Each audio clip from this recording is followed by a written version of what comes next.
This raggedy, cracking and gnarly cow's hoof is a bit worse than I first thought. This is the Hoof GP. So you can actually see that this is open right up in there. This is quite rare how it's so cracked and so open. I think all of this hoof horn is going to be removed. You can actually see the layers of hoof horn splitting apart at the laminacorium, which is underneath all of this hoof horn. This hoof horn is completely translucent and all coming away. I can actually probably slip my knife in the back of there and remove the vast majority of this with one... if she lets me, with one foul sweep. Yeah, most of it just came away there. So you can see the base of her foot actually isn't bad at all, is it? You see, you don't need a grinder to level up these feet. You can do it perfectly well with just a knife. Of course, we use the grinder because it's so much quicker for us. But sometimes it's nice just to use the knife to keep your eye in, although it does take slightly longer. So if I wasn't using a grinder, I would just nip this off using a pair of nippers. But the grinder's literally next to my hand. So I am going to use the grinder. Trimming the ends of the toes like this not only helps to balance up the length of these claws, but also helps us to understand how much sole thickness there is. Now if we look from the toe area, you can see how much thicker this lateral claw is compared to this, meaning this still needs to be reduced. So we just take our knife and concentrate on the toe end of this foot. Reduce the height. We're ignoring that problem on the side of the wall because right now we need to make sure these feet are level and balanced and we've got a good kind of starting point. Right. Looking... I keep going to say looking much better, but actually I need to go a wee bit further.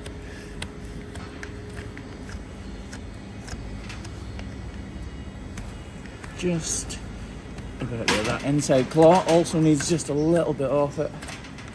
Lovely. We'll just model out these feet now before we move on to the problem. Modelling out. Sounds good, doesn't it? A lot of people ask why we do this. It's because there's a bone on the inside of the foot, in about here. Well, there's a bone covering the entire foot actually, but in about here there's a little bit called the flexor tuberosity, a little bit that sticks down into the sole of the cow's foot. So by carving this part away, it kind of relieves the sole from the pressure of that bone above. In the fields, the sole of the cow's foot just flexes down into the ground so it can accommodate that bit of bone sticking down that's attached to the pedal bone. So in other words, it flexes into the ground. With these cows, when they're inside on concrete, or even for a small amount of time, their foot can't flex into the ground anymore, which is why we create an area that the sole can flex into. This area here. Just quickly trim off a small part on this inner claw. We do less on the inside claw because that's not as big a problem. As in the little bone in here isn't as big a problem. Right, lovely. Okay, we're going to start working our way around here onto this side wall, carving out all of these problematic areas. We need to get rid of every kind of loose flap of hoof horn, although it's pretty tough stuff when you come to this wall horn. And as I said earlier on, it is actually open inside there. And this hoof horn here is called periopal horn, and look, if I touch it, it's really soft and flexible. If my knife touches that at all, we're going to cut right into flesh and be in a place we really don't want to be. Well, we won't be in a different place, but we'll be in a kind of situation that I didn't want to happen, just to be clear. Right, I've switched knives so that now I can pull down the way on this. The idea is that you start on the outside of the problem and you kind of just keep working your way towards the inside. So if this was a circle, you start on the perimeter of the circle, you get that right, and just keep working your way in towards the middle of the problem, or the circle, if it was a circle. You can see this crack here actually continues round the front of our foot.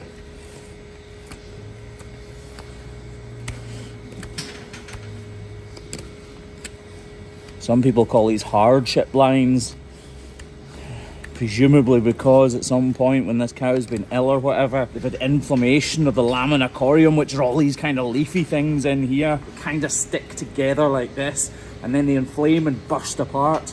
and then what happens is that's like a period in time, and then the inflammation subsides, but they're left with this crack right round the outside of their foot called hardship lines because it was a hard time in their life. Craig has them round his eyes, look. No reaction.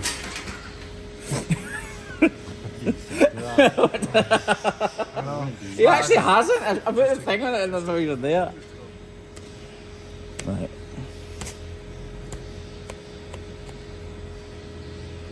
Put the tip of our knife in there. This is the open bit. You can actually see, I'm not sure if the camera's picking it up, it is slightly red because there's claret within it.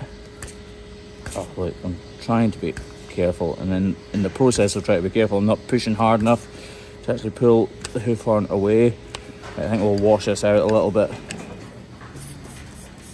Okay, so I'm trying to get my little flapper out of the way, try and get the hook of my knife right in. Oh, careful, right in and up and around.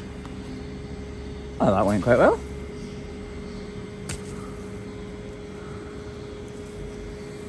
Come on, Graham, hold your breath, hold your breath.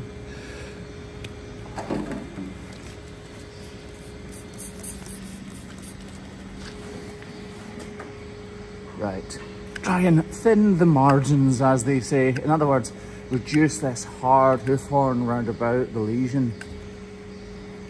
Yeah, because you don't see that one that often. What? Thin the margins. Thin the margins. Sounds good, Craig, sounds good.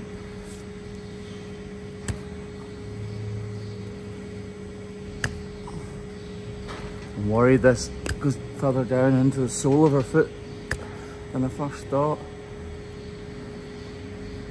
It does. Okay, now we know that this problem actually does go further into the interior part of the hoof capsule. We can take a bit more away. We can be a bit more sort of have at it, because we know that this needs to come away.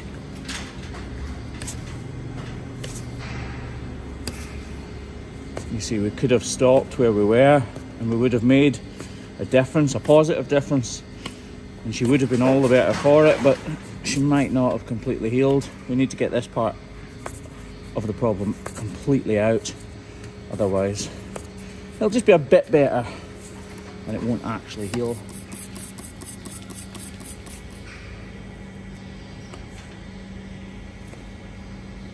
We're getting there.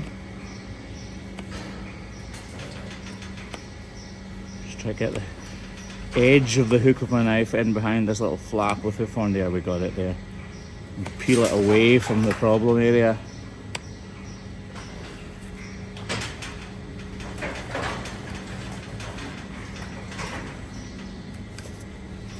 Right.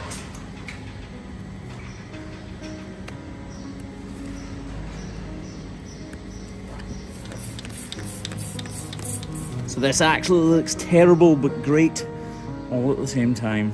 So I'll just take the grinder here and remove as little material as possible, but making sure I'm getting a flat and clean surface to apply this block. So just while Kevin's sticking this block on, by the way, we have completely restocked the hair t-shirts, so they are back in stock, but be quick if you want one, because there are only a couple of hundred and we sold thousands in one day last time we launched them. This license plate cap is also now there, which is easily my favourite thing on the whole entire merch store. It says Graham Park at the top, it says Wigtown at the bottom, because that's where I'm from. It's supposed to say Hoof GP in the numbers, like a number plate, if that makes any kind of sense whatsoever. And it says April 2019, because that is when this here channel started. Go to thehoofgp.com if you want anything. Right, there is a very slight amount of digital dermatitis on this lesion, so I'm spraying it with Repoderma, and Kevboy is wrapping it up with this salicylic acid to completely knock it on the head, so that hoof horn can regrow unhindered by digital dermatitis. Right, let's let her go. As she leaves the crush here, you can see she is still definitely sore in that back right foot. We are not magicians, unfortunately, and she will feel it for the next couple of days. But as you can also see here, she's on her way back to the lush green grass of southwest Scotland, which she calls home, for a bit of rest and recuperation. You've been watching the Hoof GP. Thank you very much. And if you haven't subscribed and you're watching me now, stands to reason that you should probably think about subscribing. For one day only, it's completely free.